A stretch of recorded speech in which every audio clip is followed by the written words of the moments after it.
Hi guys, this is your girl Wakeji Kamore and welcome to Reflections by Wakeji Kamore. Welcome to another week. Happy new week. Good morning, good afternoon, good evening, depending on the time that you get to listen to this. Thank you so much for tuning in today and for staying with me in this Bible summary. So, I will not stop saying this. If this podcast is good for you, it could also be good for someone else. So, share it with those that are closest to you. And if you're listening to this and you have not subscribed, imagine, jite tukamkutano, and then subscribe to this channel.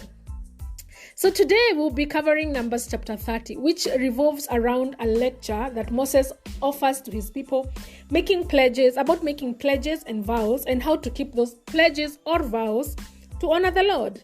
Let's get into it. So I'll be reading word for word from the easy to read version. If you want to join me and read word for word, go with me. As I read, I'm reading from the easy to read version. So this is what it says. Moses spoke with all the leaders of the Israelite tribes and told them about these commands from the Lord. If a man makes a special promise to the Lord or makes a promise with an oath, he must not break his promise. He must do everything he said he would do. A young woman might still be living in her father's house, and that young woman makes a special promise to give something to the Lord. And if her father hears about the promise and agrees, then the young woman must do what she promised. But if her father hears about the promise and does not agree, she is free from the promise. She does not have to do what she promised. Her father stopped her, so the Lord will forgive her. A woman might make a special promise to give something to the Lord and then get married. If the husband hears about the promise and does not object, the woman must do what she promised. But if the husband hears about the promise and refuses to let her keep her promise, the wife does not have to do what she promised because her husband broke the promise. If he did not let her do what she said, so the Lord will forgive her. A widow or a divorced woman might make a special promise. If she does, she must do exactly what she promised. Oh yeah, widows and divorced women. Anyway, let me continue.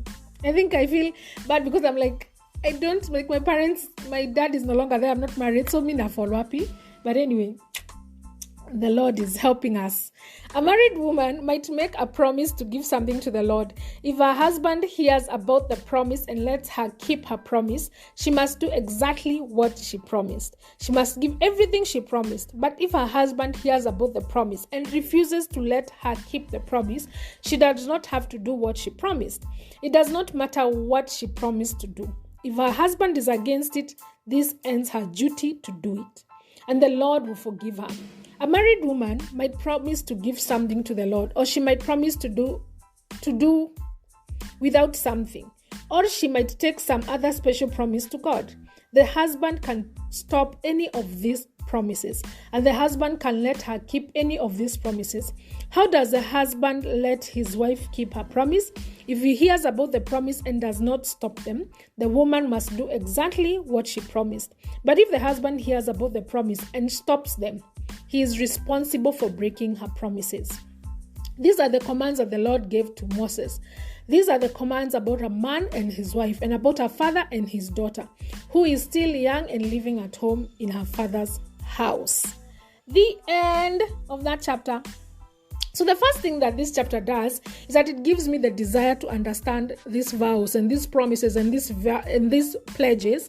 So I just would like to just understand what is a vow. I mean, why were they given, and what are some of the examples of the vows that were given in the Bible?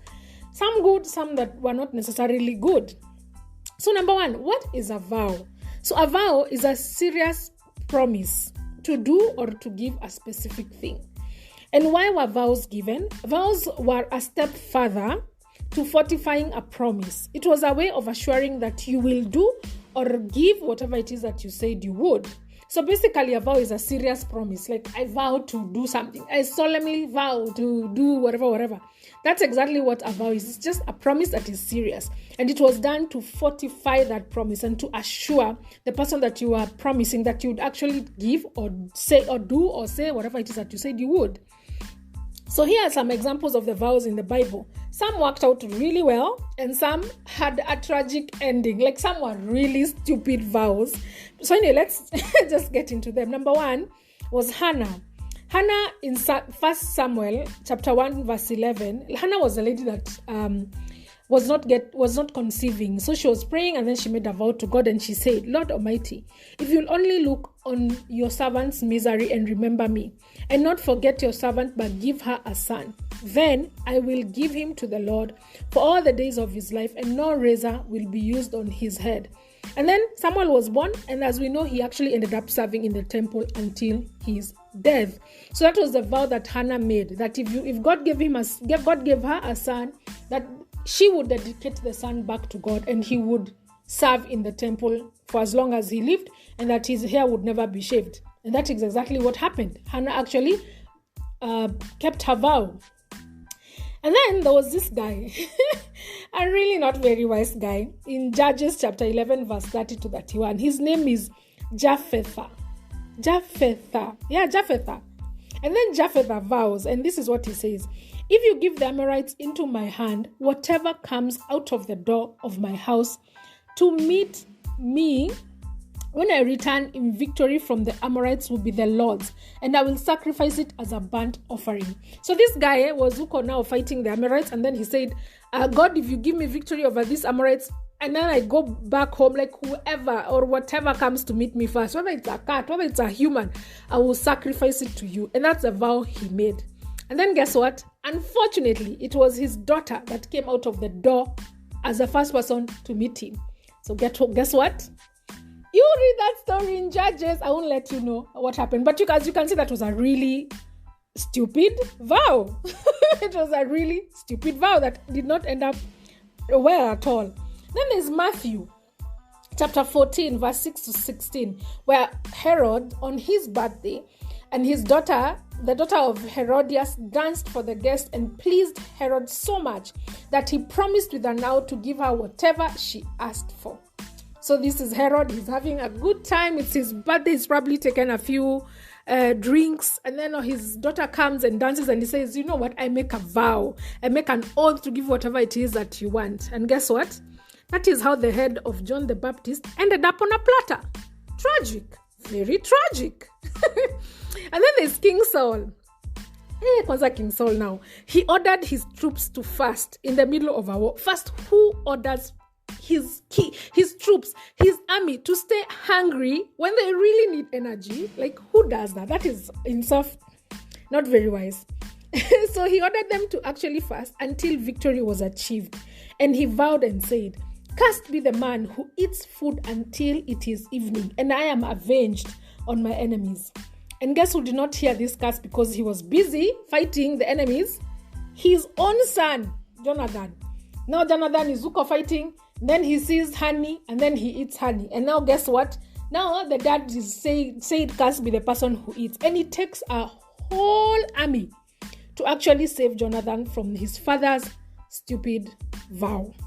You see, the thing is, vows are not something that God requires of us. Let me throw a spanner in the works. And I don't know how this will go, but let me just throw a spanner in the works. Do you know that the Bible includes verses on love? It has verses on marriage. It has verses on weddings, but there isn't any specific marriage vow in the whole Bible. Tafakari hayo. Vows are not something that God requires of us. There's no place in the Bible where God commands us to vow. But he says that once we make those vows, we must honor them.